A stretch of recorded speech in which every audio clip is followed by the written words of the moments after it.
Quand le Seigneur parle, c'est pour notre bien. Tout ce que le Seigneur souhaite pour nous, c'est notre bien. Et le Seigneur, il a des projets de bonheur, de paix, de joie pour nous. Il n'a pas de projet de malheur. Mais c'est nous-mêmes qui frayons le chemin de malheur dans notre vie. Ce n'est pas le Seigneur. Car le Seigneur, il met devant nous deux choses, la vie et la mort. Et il nous laisse la liberté de choisir. Soit la vie, soit la mort. Et à chacun de prendre cette décision.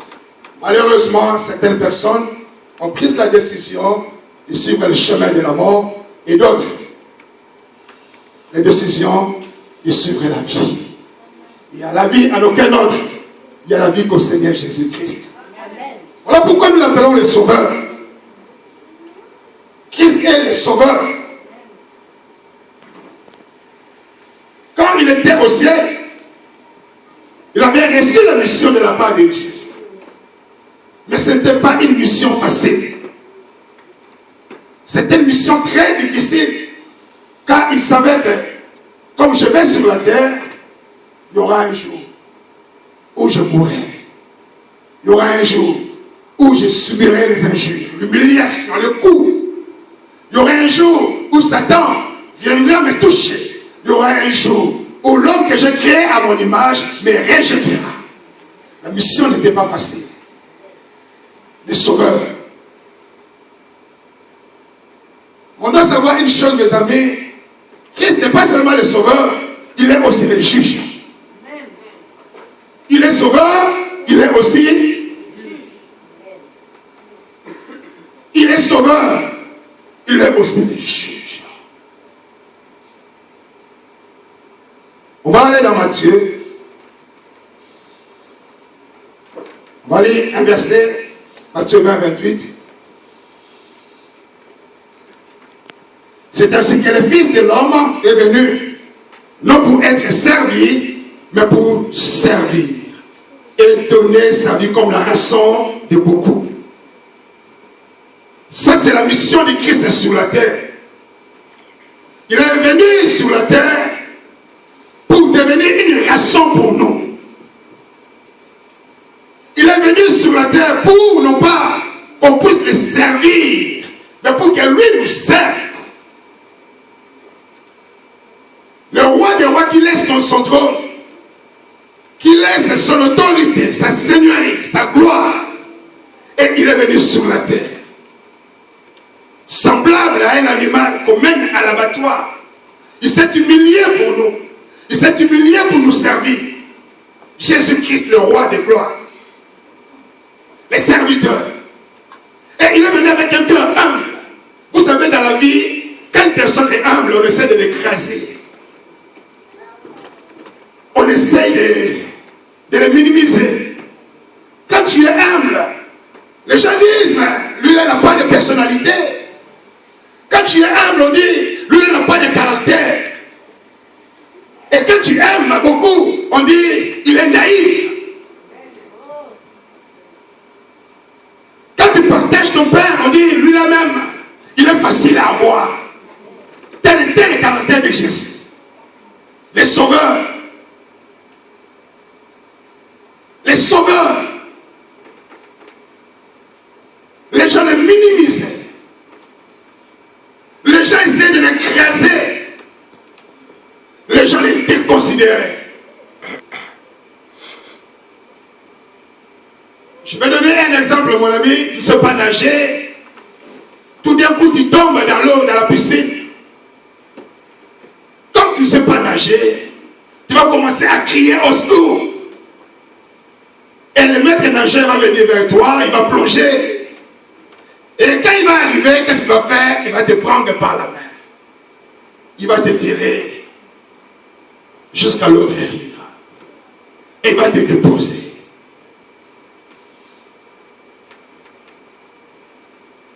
Et après cela, tu diras à ce maître nageur que tu es mon sauveur.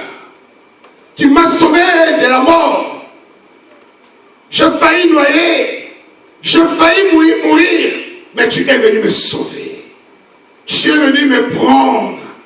Tu Tu es mon sauveur. Tu es mon sauveur. Et un sauveur, c'est quelqu'un qu'on dit toujours, il est bon. Alléluia. Celui qui t'a sauvé d'une situation difficile. Quand tu parles de lui, tu parles que du bien de lui. Il est bon, cet homme. Quand j'étais dans le problème, c'est lui qui est venu me secourir. Quand j'étais tombé, il est venu me ramasser. Quand j'étais malade, c'est celui-là qui est venu peut-être me faire ceci bien cela. Il est bon. C'est celui-là qui est mon sauveur. Jésus est le sauveur. Le sauveur, c'est quelqu'un de gentil. Il est très gentil. Le sauveur, c'est quelqu'un de gentil. Mais malheureusement, cet homme qui est gentil, on essaie de l'écraser. On essaie de l'écraser. On essaie de le mépriser. On essaie de le minimiser. Et telle est aujourd'hui la vie du peuple de Dieu dans le Seigneur. Le sauveur qui est venu mourir pour toi, lui qui s'est chargé de tes fautes, de tes péchés, de tes maladies, de toutes tes malédictions, de ta souffrance, de ta pauvreté, de ton humiliation, c'est Jésus est venu. Il dit, je suis ton sauveur. Avec humilité, il s'est humilié devant toi. Il dit, moi je suis prêt. Quand tu es incapable de porter ton fardeau, mais moi aujourd'hui, je me sacrifie à ta place afin de pouvoir le porter. Christ est venu vers toi, il a pris ton fardeau. Le sauveur a pris ton fardeau et il a porté ton fardeau. Malheureusement, au retour, qu'est-ce que nous lui donnons? L'ingratitude. L'ingratitude. Lui qui m'a donné la vie. Quand le frère a parlé tout à l'heure, le cahier de vie et le cahier de souvenirs. Lui qui a écrit mon nom dans le cahier de vie. Lui qui a écrit mon nom dans le livre de souvenirs. Mais je suis ingrat avec celui-là. Je suis ingrat avec celui qui a ma vie dans sa main. Jésus-Christ le roi. Le Seigneur m'interdit de vivre dans le péché, mais je vis dans le péché. Le Seigneur m'interdit de vivre dans le mal, mais je vis dans le mal. Ce sauveur m'interdit de commettre des dégâts, mais je commets des dégâts. Et mon sauveur, il est trop gentil, Jésus, il me laisse faire. Et on prend plaisir de faire le mal. On prend plaisir de continuer. On prend plaisir d'avancer dans cette mauvaise voie. Et on continue, on avance, on avance, on avance. Et on devient de plus en plus mauvais. On devient de plus en plus méchant. Et on s'éloigne de plus en plus de ses sauveurs. Mon cœur s'éloigne du sauveur. Ton cœur s'éloigne de Jésus. Essaye de prendre un peu le thermomètre spirituel. Mets dans ton âme. Regarde la température que tu as aujourd'hui. Regarde la température que tu as aujourd'hui. Le thermomètre spirituel donne combien de degrés? Est-ce que tu es chaud dans la prière? Est-ce que tu es chaud dans le service de Dieu? Est-ce que tu es chaud dans l'œuvre de Dieu? Ou bien tu refroidis? Ou bien tu as une baisse de température? Regarde un peu ta température ce matin. Quand le Seigneur te regarde là-haut, quand c'est Sauveur, Jésus te regarde là-haut, est-ce qu'il est fier de toi ce matin? Est-ce que c'est Sauveur là-haut ce matin, quand il te regarde, est-ce qu'il peut confesser que tu es son enfant? Ou bien il a honte de toi? Ou bien il est même gêné de te regarder à cause de tes abominations, à cause de ta mauvaise vie, à cause de tes impuretés? Le Seigneur ne te voit plus. Il ne te regarde pas. Car Christ est trop gentil. Il est gentil, Jésus. Il est trop gentil. Voilà pourquoi je fais de ma vie ce que je veux. Il est trop large, Jésus. Voilà pourquoi je fais ce que je veux. À cause de sa largesse. Le Sauveur est gentil.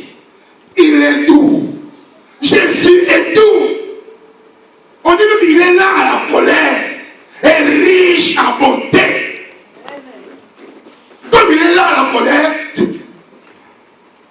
Tu profites de cela. Tu profites de cette lenteur. Il est trop lent à la colère. Je vais faire, mais je vais demander pardon. Je vais détruire, mais je vais demander pardon. Je fais ceci, mais je vais demander pardon. Regarde ton cœur ce matin. Comment est ton cœur ce matin? Regarde ton cœur ce matin. Le Seigneur ne voit pas l'extérieur. Mais Dieu regarde le cœur. Et il voit le cœur. Tu peux tromper le pasteur. Tu peux tromper ton cœur. Tu peux tromper ta soeur. Tu peux tromper ta femme, ton mari, tes enfants. Mais une personne qu'on peut tromper, Jésus. Car il voit le cœur. Avant même que tu ne réfléchisses, il savait déjà ce que tu allais penser. Il voit ton cœur ce matin. Il regarde l'état de ton cœur. Mais le Seigneur, il pleure.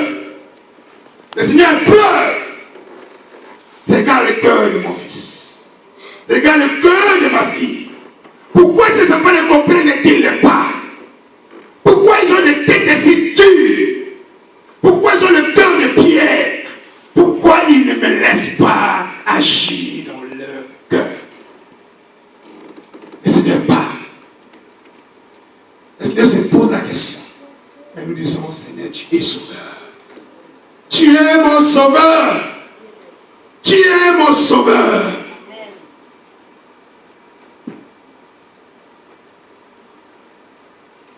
Lui là, il est cool. Jésus est trop cool.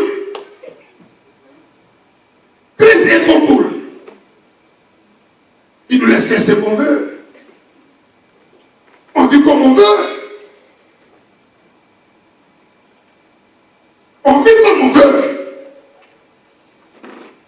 Parce qu'il est sauveur. Parce que Jésus est trop cool. Il nous a laissé la liberté, alors je profite de cette liberté. Les sauveurs. Mais la Bible nous dit,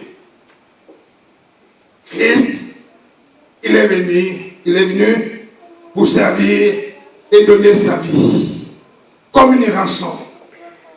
Comme une rançon pour plusieurs. Et la rançon, c'est une somme. On voit bien ces temps-ci en France. Il y a beaucoup d'otages qu'on sait dans différents pays du monde.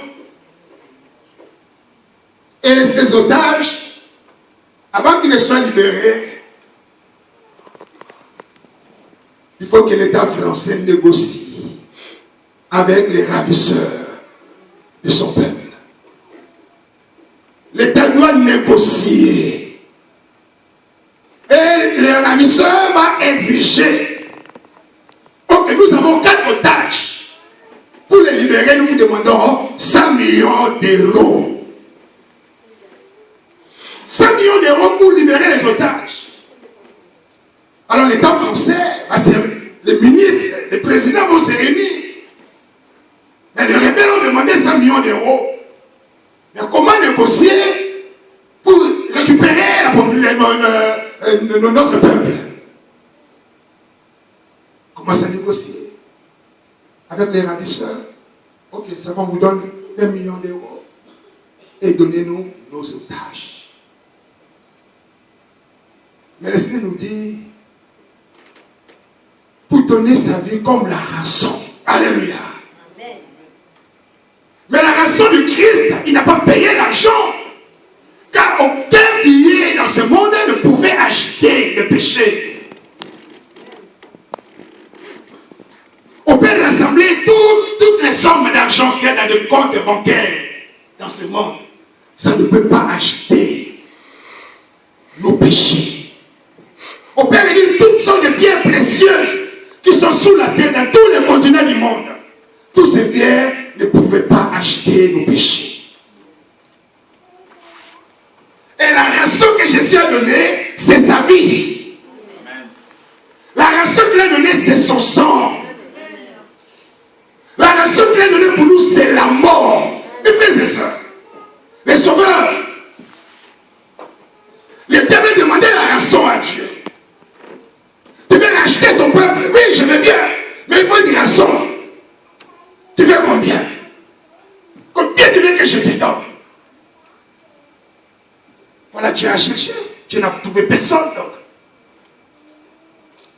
Dieu a trouvé que son fils. Il dit à son fils, va sur la terre, afin de mourir pour ce peuple. Sache que Christ est venu ici sur la terre pour toi. D'abord pour toi personnellement, pour toi. Il est venu pour toi. Avant de voir l'autre, d'abord c'est pour toi qu'il est venu. S'il est sauveur pour toi. S'il est Seigneur pour toi. Alors pourquoi tu choisis ce sauveur? Toi, quand on t'insulte un peu, tu t'énerves. Tu es prêt à tout casser. Combien de fois se mettre une seule remarque qui sont partis de l'église? Pourquoi il a fait cette remarque? Pourquoi je ne viendrai plus à l'église à cause d'une seule remarque? On parle de l'église.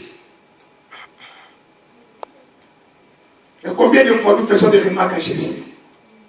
Combien de fois je lui fais des remarques? Seigneur, pourquoi tu n'as pas fait ça? Seigneur, pourquoi comme ça? Seigneur, pourquoi comme ça? Seigneur, pourquoi? Quand je ne prie pas, c'est une remarque que je fais à Dieu. Quand je ne lis pas la Bible, c'est une remarque que je fais à Dieu. Quand je n'aime pas mon frère, c'est une remarque que je fais à Dieu. Quand je ne partage pas mon père, c'est une remarque que je fais à Dieu. Quand je trompe ma femme, frères et sœurs, c'est une remarque que je fais à Dieu. Quand tu trompes ton mari, c'est une remarque que tu fais à Dieu.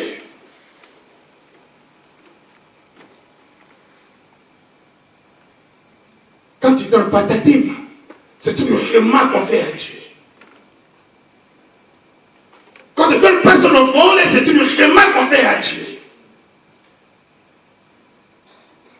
Quand je ne viens pas à la réunion de prière, c'est une remarque que je fais à Dieu. Et combien de fois Christ est justifié devant moi? Combien de fois? Combien de fois Jésus a dit, à cause de ça, je m'en vais? Combien de fois? À cause de tes paroles, je l'ai dit, je ne veux plus te protéger. Zéro fois. Zéro fois.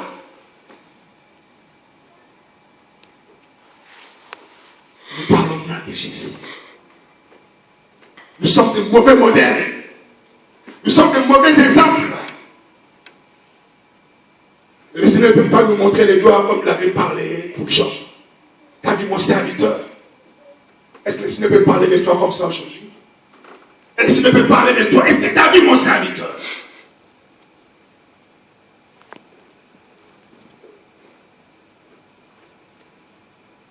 Est-ce qu'il peut parler de moi comme ça? Est-ce que d'abord le Seigneur te voit? Pour que le Seigneur te voie, il faut que son esprit te couvre. Est-ce que tu es couvert par son esprit? Ou bien tu es couvert par l'esprit de Satan même? Tu es couvert par l'esprit du diable? Tu es habillé par le diable même. Et le Seigneur ne peut pas te voir. Tu es habité par le péché. Le Seigneur ne peut pas te voir, frère. Mais nous appelons sauveur. Parce qu'il est trop gentil. Parce qu'il est trop cool. Lui là, il est compréhensif. Il comprend. Tu peux aller faire tout ce que tu veux, il va comprendre. C'est pas grave. Écoute, tellement je le connais, il va te dire, ce n'est pas grave. Tu fais aussi ce que tu vas voir la personne, la réponse est, ce n'est pas grave. Ah, toi tu connais. Tu m'avais dit que ça ne sera pas grave. Et c'est vrai. En effet, ce n'est pas grave pour lui. Le Seigneur Jésus, le roi des rois, le tout-puissant. Beaucoup de gens l'aiment le Seigneur. Le sauveur. Il est sauveur parce que nous sommes encore sur la terre. Alléluia. Il est sauveur pour toi et moi, parce que nous sommes encore sûrs. Là-bas au ciel, ça va changer. Là-bas au ciel, ça va changer. Il est sauveur pour nous parce que nous sommes encore vivants. Mais là au ciel, il ne sera pas sauveur. Il sera le méchant. Alléluia. Là-bas au ciel, il deviendra le méchant. Car souvent nous disons les juges sont des méchants. Ah, les juges sont des méchants. Ils font peur les juges. Là-bas au ciel, il ne sera plus sauveur, mais on sera face à face avec les juges. Actes des apôtres. Actes des apôtres 17.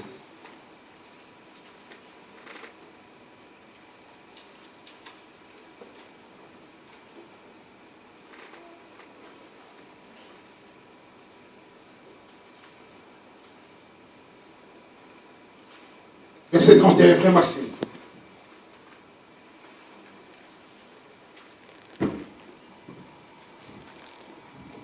Actes des apôtres, chapitre 17, verset 31. Je dis au nom de Jésus. Amen. Parce qu'il a fixé un jour où il va juger le monde selon la justice, par un homme qu'il a désigné, et il en a donné à tous une preuve digne des foi, en le ressuscitant d'entre les morts. Amen. Amen. Alléluia. Parce qu'il a fixé un jour où il jugera le monde selon la justice. Il y aura un jour, pas deux, un seul jour, où le Seigneur Jésus jugera le monde. Il jugera le monde. Ce jour-là arrive. Et les jours s'approchent. Les jours arrivent et ça s'approche. Ces jours-là, il ne sera pas gentil, mais il sera le méchant. Jésus le méchant. Jésus le dur, nous qui est encore doux maintenant là. Mais elle est très doux. On dirait comme un agneau qu'on mène à l'abattoir. Doux. Maintenant, il est très doux. Il est fait. Mais là,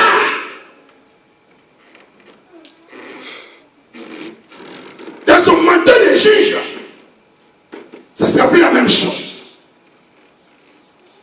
Ça ne sera plus la même chose. Et ce qui est bien, c'est que j'apprécie beaucoup la parole de Dieu. Ça sera comme un clin d'œil. Alléluia. Car il n'a pas besoin de passer le temps avec toi. Il n'a pas ce temps. Ça sera comme un clin d'œil. Avec son manteau de juge. Avec sa toge de juge. C'est Jésus que tu bafoues aujourd'hui. C'est Jésus que tu écrases aujourd'hui. C'est Jésus que tu refuses aujourd'hui. C'est Jésus que tu ne veux pas écouter aujourd'hui. Ces jours-là, tu comprendras qu'il existe. Tu comprenais qu'il existe. Peut-être que tu n'as pas encore compris qu'il existe. Mais je te rassure que Jésus existe. Que Dieu existe. Et il voit ta vie. Il voit tout ce que tu fais. Il voit tout ce que tu marches. Où tu marches, il voit. Où tu poses ton pied, il voit. Il sait tout ce que tu fais. Même ce que tu fais dans le secret. Tu rentres, tu regardes à gauche, il n'y a pas pasteur. À droite, il n'y a pas maman Grâce. Ok, pasteur et sa femme ne sont pas là. Je peux agir, tu agis. Tu as oublié qu'il est là. Il y a une personne qui te voit. Les justes des juges. Les justes des juges. L'heure approche. Le temps approche. Mais là-bas au ciel, mon ami, tu n'auras pas le temps de parler. C'est maintenant que tu as le temps de parler. C'est maintenant. Tu as le temps de parler. C'est maintenant. Tu as le temps de changer ton cœur. C'est maintenant. Tu as le temps de déchirer ton cœur. C'est maintenant. Tu as le temps de te confier à 100% à Jésus. C'est maintenant. Sinon, ça sera trop tard. C'est pourquoi lui qui nous dit, ces jours-là, il y aura des pleurs et des grincements des... Il y aura des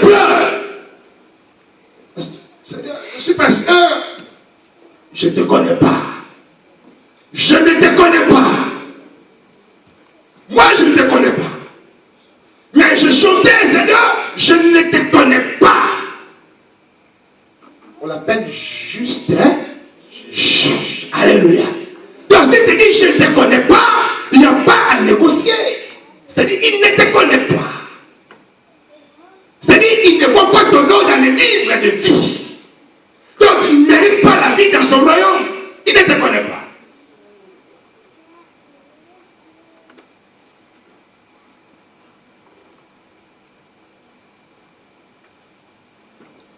Alors, parce qu'il a fixé un jour où il jugera le monde selon la justice, par l'homme qu'il a désigné, c'est donc qu'il a donné à tous une preuve certaine en le ressuscitant des morts.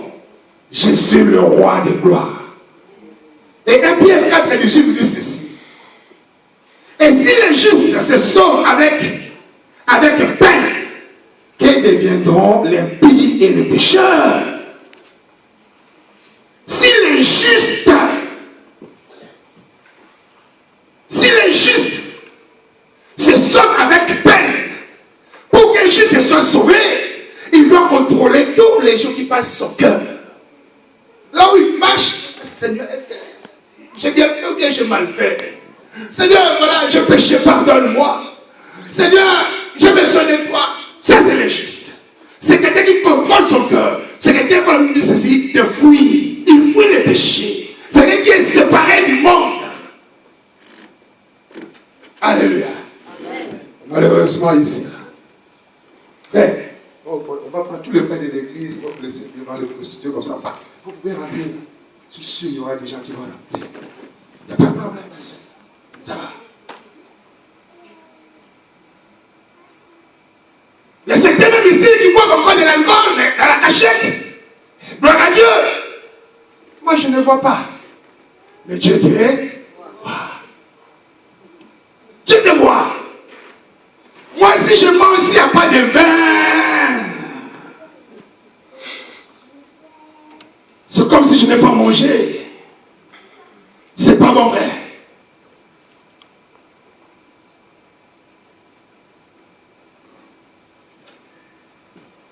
Mes amis, le jugement arrive. Si le juste est sauvé avec difficulté, le juste est sauvé avec des difficultés, et toi qui mènes une vie d'aventure, qu'est-ce que tu vas devenir? Qu'est-ce que tu vas devenir? Toi qui mènes une vie d'aventure, aujourd'hui tu es là, après demain tu es là, mensonge sur mensonge. Sur une phrase, il y a seulement une vérité. Une phrase mensonge. Malheureusement, on trouve ces gens de frères et sœurs dans l'église. Malheureusement. Malheureusement, dans l'église, on trouve encore des voleurs. Malheureusement. Malheureusement, dans l'église, on trouve encore des escrocs. Malheureusement. Malheureusement, on trouve encore dans l'église des gens qui envient, des envieux. Malheureusement. Ne jouons pas avec le temps que Dieu nous donne. Ne jouons pas avec le temps, mes amis. Rentrez dans ton cœur. Est-ce que le Seigneur te voit là où il veut aussi? Est-ce que le Seigneur te voit? Comment est ton cœur ce matin? Vous savez, quand nous lisons la Bible, le Seigneur insiste beaucoup sur la pureté. Mes frères, c'est sur la pureté. Je vais terminer par là, la pureté. Quand nous lisons la Bible, quand nous lisons les épîtres, on voit combien le Seigneur insiste sur l'impureté. Là, j'associe les débauchés, les impudiques, ainsi de suite. Là, je comprends la valeur que Dieu a donnée à notre corps. Alléluia. donné à mon corps. Mon corps a une valeur, mes frères et sœurs. Mon corps a une valeur inestimable. Voilà pourquoi je ne dois pas utiliser ce corps dans le mauvais sens. Je ne dois pas l'utiliser dans le mauvais sens. Je dois au contraire utiliser mon corps pour honorer mon Dieu. La pureté. Tu es dans un tourbillon d'impureté. 24 heures sur 24, dis tout dans la pureté. Dis tout. Dis tout, aide-moi plaisir. Dis tout, aide-moi plaisir. On tourne la pureté. On prend plaisir, on continue. On oublie que les justes juges nous voient.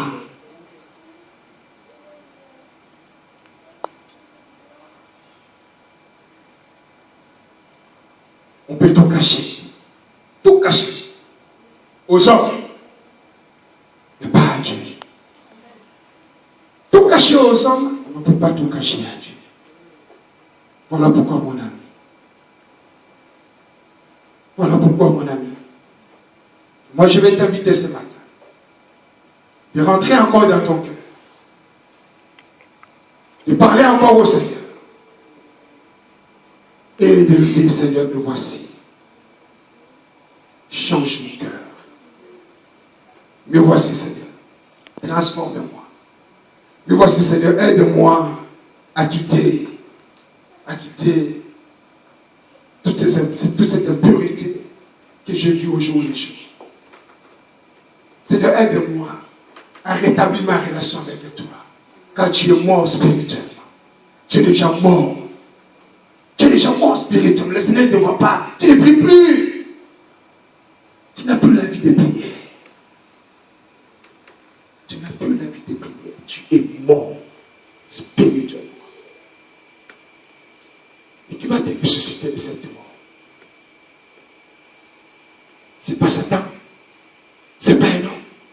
Il n'y a que Jésus.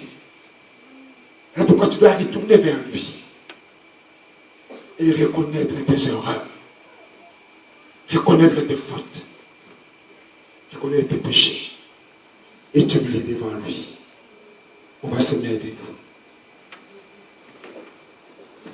Il n'est pas seulement le sauveur, mais il est juge. Il est le juge. Maintenant, il est doux. Il est là en colère. Mais là-bas au ciel, ça sera plus pareil. Et ça sera trop tard. C'est maintenant que tu dois te préparer. C'est maintenant que tu dois t'arranger.